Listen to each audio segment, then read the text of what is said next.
U gjeti pajet në Lezhë, zbardhet ekspertiza, 65 vjeçari dyshohet se u godit nga një dem.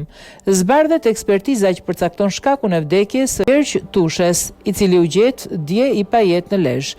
Ekspertiza përcakton se plaga nuk është me armëzjari, se ka dëmtime dhe thyerje të brinjve dhe se në kohën që mendohet se ka ndodhur ngjarja ka qenë me baktit. Sa kaq, po analizohet fakti se mund të jetë goditur nga demi që ruante, pasi në brinjët e tij ka njolla gjaku. Në dëshminë e saj edhe bashkëshortja ka pranuar se demi ishte i egër dhe se e kishte paralajmëruar të shoqin që mund ta dëmtonte. Njoftimi i policisë. Përfundon ekspertiza mjeko-ligjore për përcaktimin e plagëve në trupin e shtetasit GT, i cili u gjeti pa jetë pas ditën e djeshme në afërsitë të Lumit Mat.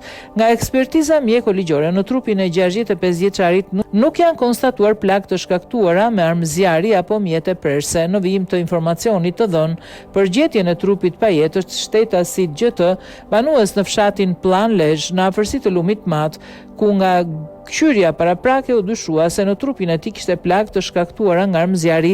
Sqarojmë se nga veprimet e parahetimore të kryera ka rezultuar se ngjarja ka ndodhur në fshatin Plan, njësi administrative Zejmen, bashkia Lezhë, ku shtetasi GT ka qenë duke kullotur baktit. Grupi posaçëm hetimor ka kryer një sër veprimesh hetimore proceduriale, si kqyrjen e vendit të ngjarjes, kqyrjen e kufomës, kqyrjen e pamjeve filmike, marrjen e deklarimeve, vendimet e ekspertimit e të tjerë. Nga tërësia veprimeve hetimore të deritanishme dhe veçanërisht nga kqyrja e kufomës ka rezultuar se dëmtimet e konstatuara në trupin e shtetasit GT nuk janë shkaktuar nga armëzjari apo mjet prerës.